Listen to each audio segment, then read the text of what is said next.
Good morning, dear students. My subject is HVDC, High Voltage Direct Current Power Transmission, and today lecture is based on DC breaker operation and the arrangement of HVDC breaker and the voltage and current waveforms study in this period. In this lecture, so let us start with my topic DC breaker. This is the arrangement of DC breaker where the three circuits are given. First is the energy absorbing circuit, and second is the commutating circuit and the circuit breaker. This is VV. VV is the voltage, counter voltage of the circuit breaker. ID is the direct current. I3 current flow in the energy absorbing circuit, and I2 current flow through the commutating circuit, and I1 current flow through the circuit breaker. So next here start with the description of this arrangement of DC breaker. Arrangement of DC breaker. The general arrangement of HVDC breaker shown in figure. यहाँ पे जो figure में जो DC breaker का जो arrangement है वो दिखाया गया है.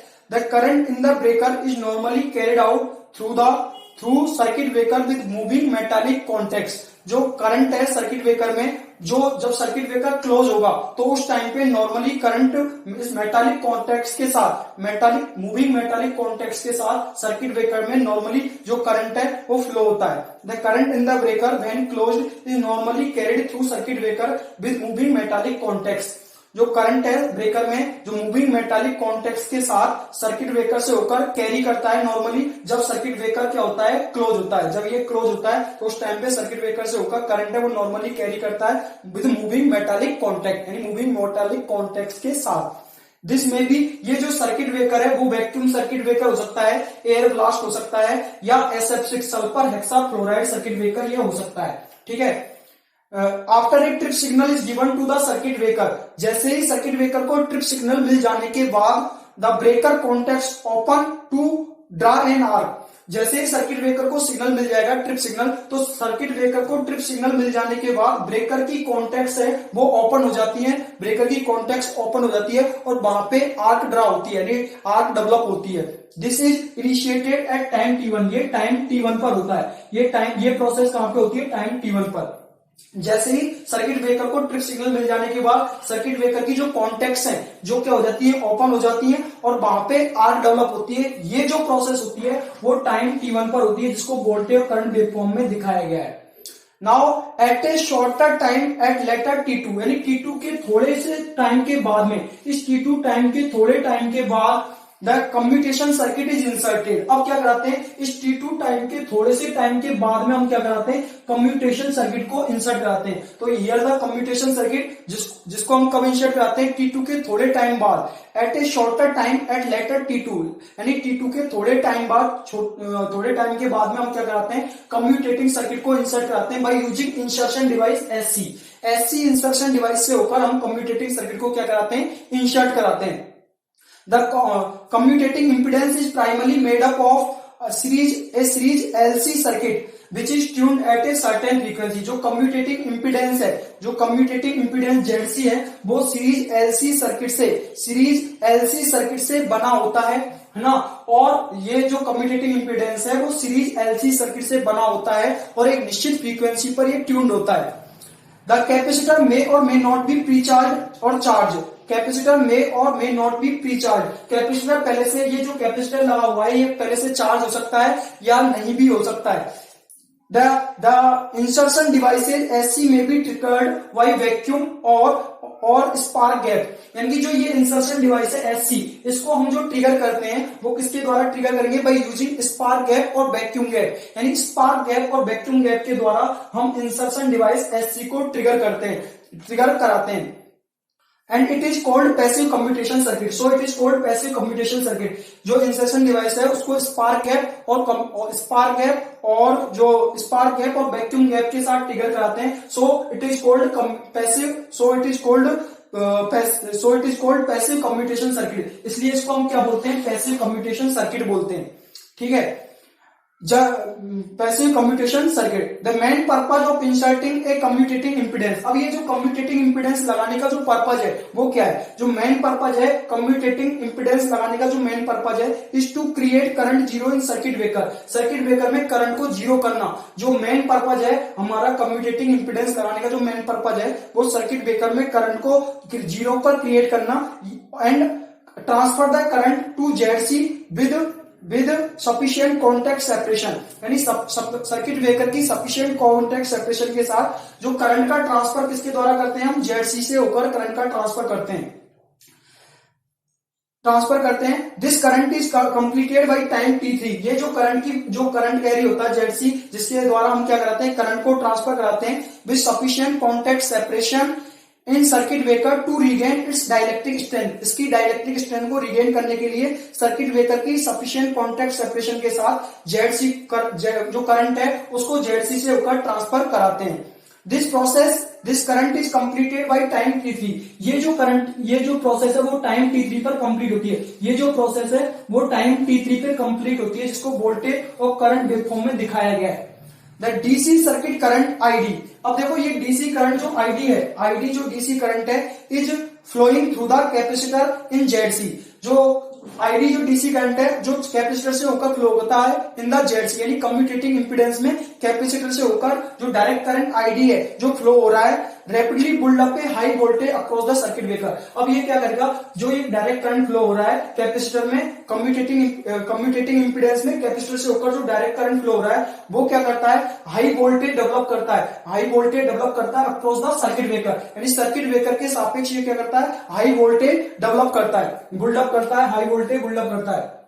जैसे ही जो डीसी सर्किट करंट है वो कैपेसिटर से जो फ्लो हो रहा है इन जेडसी यानी कम्यूटेटिंग इंपीडेंस में कैपेसिटर से होकर जो डायरेक्ट करंट फ्लो हो रहा है वो क्या करता है, डायरेक्ट जो हाई वोल्टेज कैपेसिटर के सापेक्ष बुल्डअप करता है। Next is that when the voltage reaches at time t4। जैसे ही वोल्टेज की वैल्यू टाइम t4 पे पहुंचती है, जैसे ही वोल्टेज की वैल्यू कहां पे पहुंचती है, टाइम t4 पे पहुंचती है। टाइम t4 पे जैसे ही वोल्टेज की वैल्यू पहुंचती है the energy absorber RD is inserted. तो अब क्या करते हैं, जैसे ही वोल्टेज की वैल्यू टाइम t4 पे वोल्टेज की वैल्यू पहुंचती है, यानी कि जो बीबी की वैल्यू जो टाइम t4 पे पहुंचती है तो हम क्या करते हैं, जैसे ही वोल्टेज की वैल्यू टाइम t4 पे पहुंचती है तो हम एनर्जी एब्जॉर्बिंग सर्किट को लगा देते हैं। When the voltage reaches at time t4, the energy absorber RD is inserted through the insertion device SD। जैसे ही वोल्टेज की वैल्यू टाइम t4 पे पहुंचती है तो हम क्या करते हैं, यहाँ पे एनर्जी एब्जॉर्बर RD को इंसर्शन डिवाइस SD से होकर लगा देते हैं। यानी कि एनर्जी एब्जॉर्बर RD को हम किससे लगाते हैं, जो इंसर्शन डिवाइस SD से हम इसको लगा देते हैं। When the voltage reaches the time t4, the energy absorber RD is inserted through the insertion device RD। Energy absorber RD को इंसर्शन डिवाइस से SD से होकर लगा देते हैं। Then non-linearity of resistance RD act as a closed switch। यानी RD के non-linearity होने के कारण the non-linearity of the resistance RD के non-linear होने के कारण जो ये है वो एक closed switch की तरह काम करता है। जो non-linearity होने के कारण रेजिस्टेंस RD के non-linearity होने के कारण ये एज ए closed switch काम करता है। एज ए कैसे काम करता है, closed switch ये काम करता है।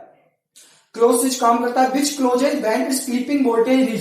जो ये क्लोज कब होगा, ये क्लोज स्विच की तरह काम करता है और ये स्विच क्लोज कब होगा, जब इसका क्लिपिंग वोल्टेज पहुंच जाता है। जब वोल्टेज की वैल्यू इसके क्लिपिंग वोल्टेज पे पहुंच जाती है तो ये जो क्या हो जाता है, स्विच क्लोज हो जाता है। The direct current now decays to zero. अब डायरेक्ट करंट की वैल्यू है वो डिके होना स्टार्ट कर देती है, जीरो पे डिके होना स्टार्ट कर देती है। अब यहाँ पे जो डायरेक्ट करंट की वैल्यू है वो डिके होना स्टार्ट कर देती है, डायरेक्ट करंट की वैल्यू है वो डिके हो रही है, यानी कि धीरे धीरे कम होती जाती है।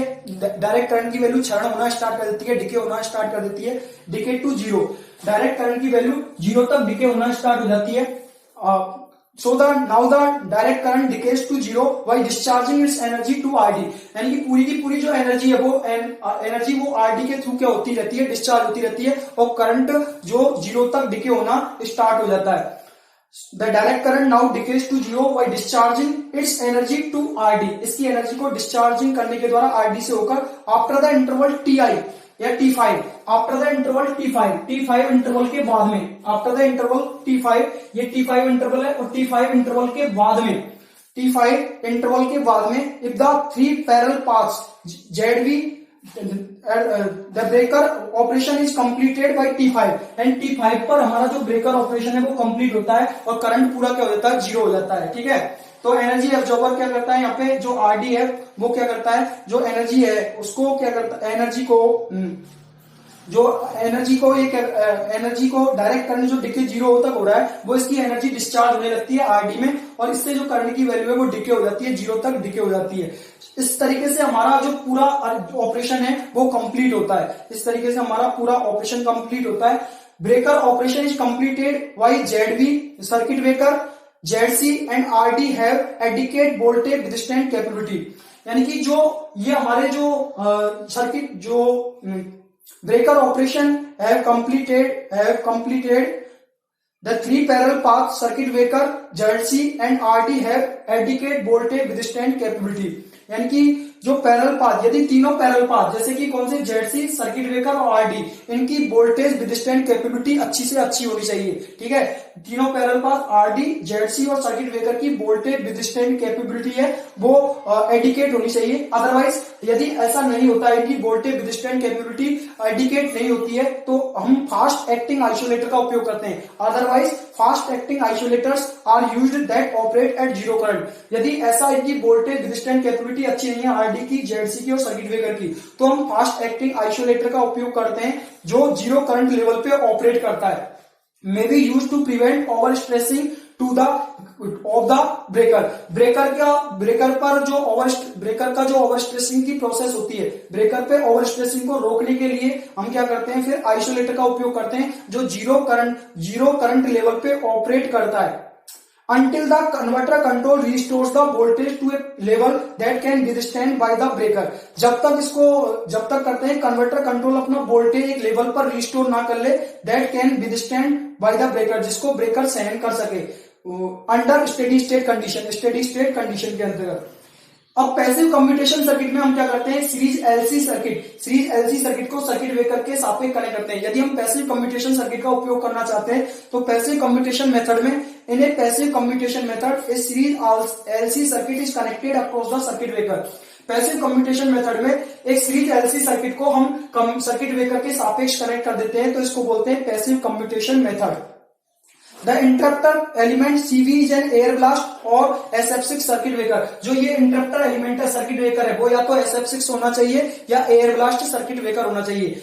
Similar that used in AC circuit breaker, जैसे कि एसी सर्किट में एयर ब्लास्ट और SF6 सर्किट ब्रेकर होता है, उसी तरीके से यहाँ पे जो इंटरप्शन एलिमेंट है सर्किट ब्रेकर है वो या तो SF6 होना चाहिए या एयर ब्लास्ट सर्किट ब्रेकर होना चाहिए। लेकिन फील्ड स्टडीज से, फील्ड परफॉर्मेंस से पाया गया, फील्ड टेस्ट जब किया गया तो ये पाया गया कि SF6 सर्किट ब्रेकर यानी सल्फर हेक्साफ्लोराइड सर्किट ब्रेकर की तुलना में एयर ब्लास्ट सर्किट ब्रेकर की परफॉर्मेंस है वो क्या होती है, अच्छी होती है।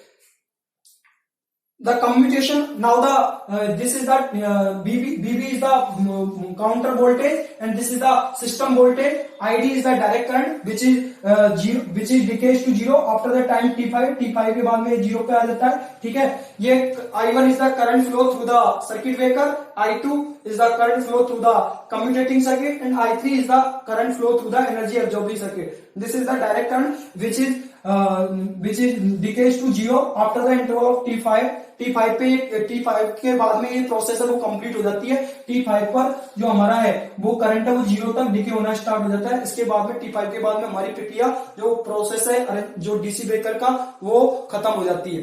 ठीक है, नाउ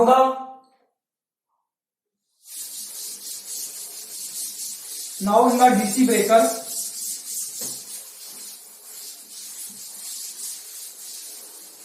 डीसी ब्रेकर में करंट को जीरो पर लाने के लिए क्या होता है, डीसी ब्रेकर में करंट को जीरो पर लाने के लिए जो काउंटर वोल्टेज है ब्रेकर का वो सिस्टम वोल्टेज से ज्यादा होना चाहिए। यदि करंट को जीरो पर लाना चाहते हो तो ब्रेकर का जो काउंटर वोल्टेज है वो सिस्टम वोल्टेज से ज्यादा होना चाहिए। ब्रेकर का जो काउंटर वोल्टेज है वो सिस्टम वोल्टेज से ज्यादा होना चाहिए। Next is that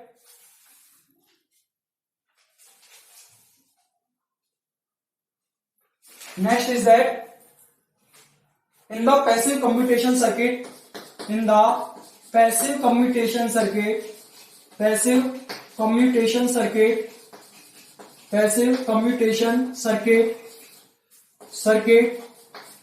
passive commutation circuit, a series LC circuit is connected, a series LC circuit is connected, series LC circuit is connected, a series LC circuit is connected, series LC circuit is connected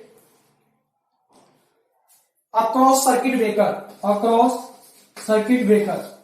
passive commutation method में, in the passive commutation method, passive commutation method में एक series LC circuit को हम circuit breaker के सापेक्ष connect करते हैं. The interrupter element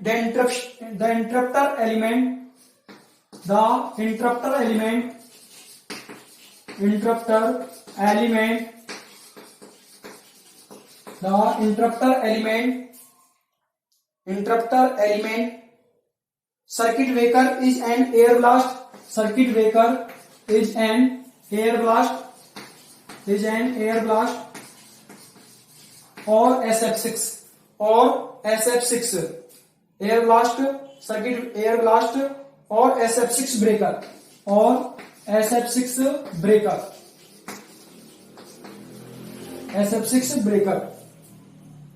Field tests have shown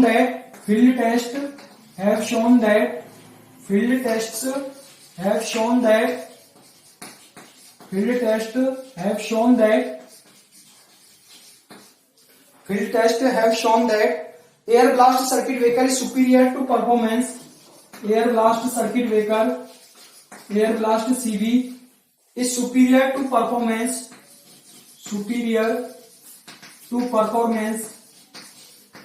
Air blast circuit breaker is superior to performance compared to SF6.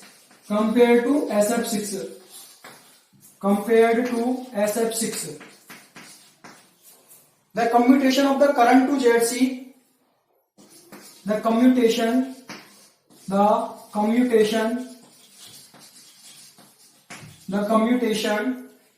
the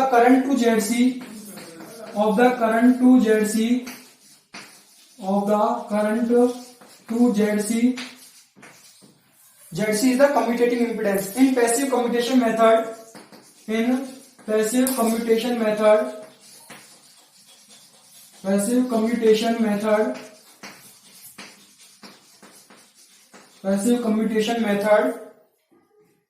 is initiated by the arc itself. Initiated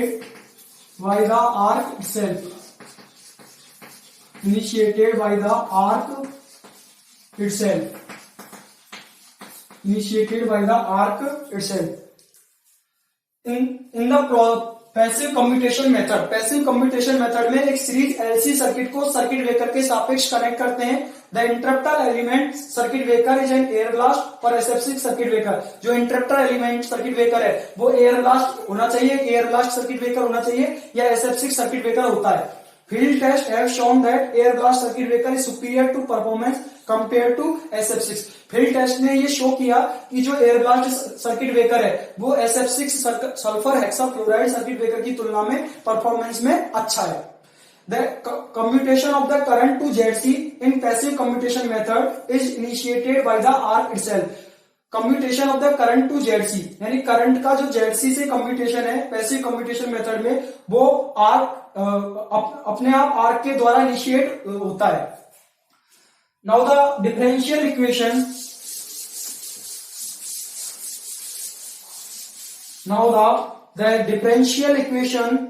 for the current I2, the differential equation for the current I2.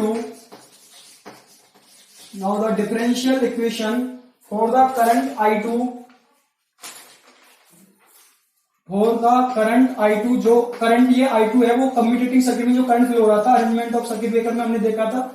For the current I2 is given by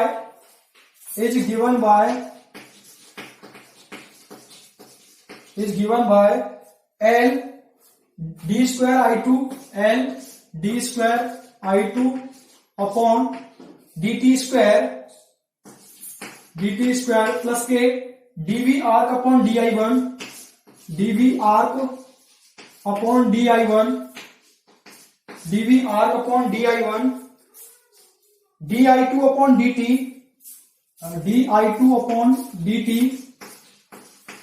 di2 upon dt plus के 1 upon सी i2, plus के 1 upon C i2, 1 upon C I2 which equal to 1 upon C I2 equal to 0. The differential equation for the current I2 is given by, यानी commutating circuit में जो current flow हो रहा था I2, उसके लिए जो इक्वेशन है वो निम्न प्रकार दी जाती है, L d square I2 upon dt square plus के dv arc upon di1 into di2 upon dt plus के 1 upon C I2 which is equal to 0. Here the passive commutation circuit is shown in figure. This is the L series LC circuit को हम क्या बोलते हैं, passive commutation circuit. यदि हम series LC circuit को circuit breaker के सापेक्ष कनेक्ट करते हैं उसको बोलते हैं passive commutation method. This is the current I2 which is flow in the commutating circuit, and this is the breaker where the arc voltage. This is the arc voltage.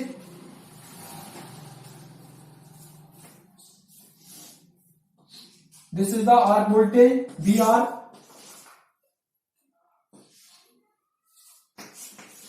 This is the L and C, and the current flow L and C, and the current flow through the commutating circuit is I2, and this is the I1. This is the I1. ये V arc voltage है, V arc. यहाँ पे arc develop होगी circuit breaker के सापेक्ष, तो वो arc voltage क्या है, वी आर्क है. तो ये हमारा क्या है, पैसिव कम्यूटेशन सर्किट है जिसमें हमने सीरीज एलसी सर्किट को सर्किट ब्रेकर के सापेक्ष कनेक्ट किया है. I2 जो करंट फ्लो हो रहा है सर्किट ब्रेकर में, I1 V arc is the arc voltage. This is the passive commutation circuit. Passive commutation circuit method या पैसिव कम्यूटेशन सर्किट भी बोल सकते हैं इसको, passive commutation circuit. Passive commutation circuit. So the differential equation for the current I2, इस current I2 के लिए जो differential equation है वो ये है, L d square I2 upon dt square plus के dv arc upon di1 into di2 upon dt plus के 1 upon c I2 equal to 0. Now the next is that since the arc voltage decreases, since the arc voltage VR, since the arc voltage VR, arc voltage decreases with the current, decreases with the current, arc voltage decreases with the current, its differential resistance dVr upon di1, its differential resistance dVr, its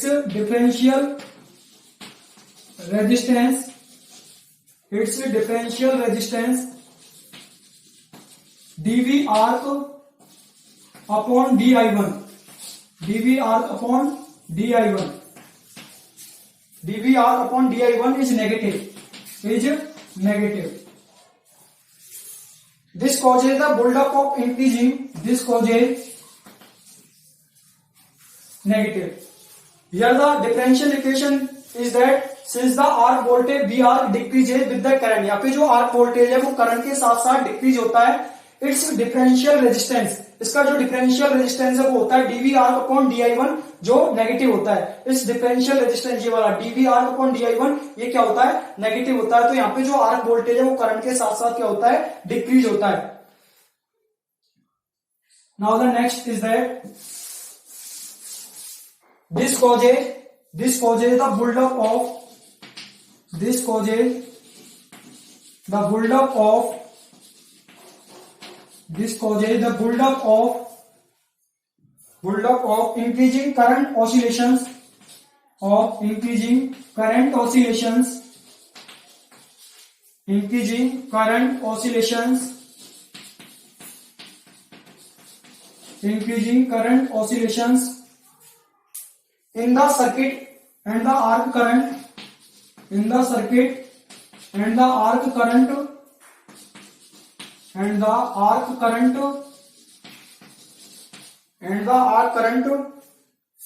goes to zero when the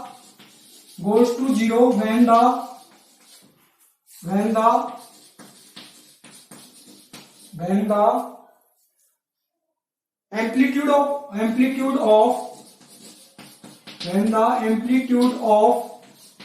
oscillations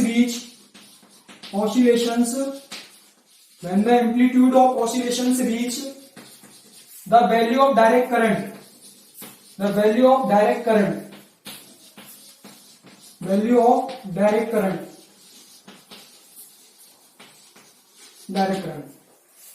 Here the diagram is shown.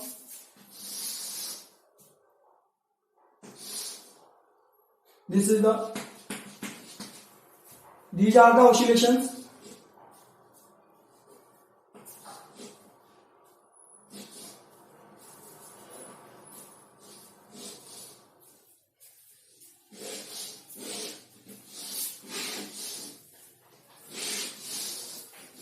These are the oscillations. T2, here the T3, and this is the time T, and this is the direct current ID. Current oscillations in the commutating circuit. Current oscillations in the commutating circuit.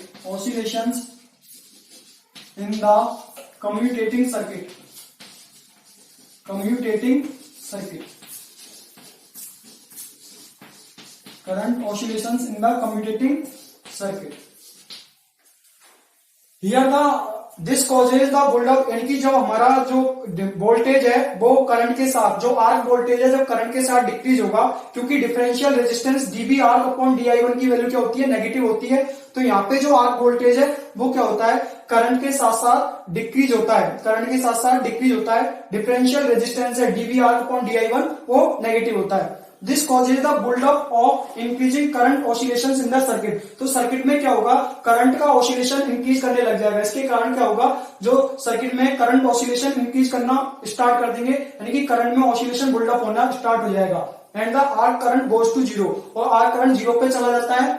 When the amplitude of oscillations reach the value of direct current, जब oscillations का जो amplitude है वो direct current की value के बराबर पहुंचता है तो आर्क करंट जीरो पे चला जाता है. And the arc current goes to zero when the amplitude of oscillations reach the value of direct current. जब oscillations डायरेक्ट करंट, जो oscillations का जो एम्पलीट्यूड की वैल्यू है, oscillations का जो एम्पलीट्यूड है वो डायरेक्ट करंट की वैल्यू पे पहुंच जाता है तो आर्क करंट जीरो पे चला जाता है. These are the oscillations and it is the direct current. These are the certain oscillations shown in figure where T2 से T3 तक जो oscillations है वो दिखाए गए हैं. जैसे ये oscillations है, जो करंट की आर्क करंट जीरो कब होगा, जैसे ही ये ऑसिलेशंस का जो एम्पलीट्यूड है वो डायरेक्ट करंट की वैल्यू के बराबर पहुंच जाएगा तो ये जो करंट है आर्क करंट वो क्या हो जाता है, जीरो हो जाता है. These are the current oscillations in the commutating circuit. ये जो आपको दिख रहे हैं ये वाले करंट ऑसिलेशंस हैं जो कम्यूटेटिंग सर्किट में होते हैं. और ये जो आर्क करंट जीरो कब होगा, जब जो ऑसिलेशंस का एम्पलीट्यूड है वो डायरेक्ट करंट की वैल्यू के बराबर पहुंच जाता है तो उस टाइम पे आर्क करंट क्या हो जाएगा, जीरो हो जाता है. Thank you dear students, thank you dear student, thank you.